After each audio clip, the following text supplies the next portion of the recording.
கனிவு அப்பனே உன்னை அப்பனை தந்த அன்புக்கு சமமா உறவு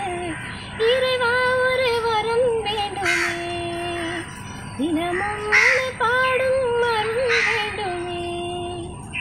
காலையை கிழக்கு பூக்கிற கதிரில் உன் முகம் பார்க்கிறேன் தவிர போல கோத்திடும் காற்றில் உன் குரல் கேட்கிறேன் தோட்டத்து பூவின் வாசத்தில் உந்தன் தோற்றத்தை பார்க்கிறேன் வாழையை பார்க்கும் போதெல்லாம் உந்தன் வாழ்க்கையை பார்க்கிறேன்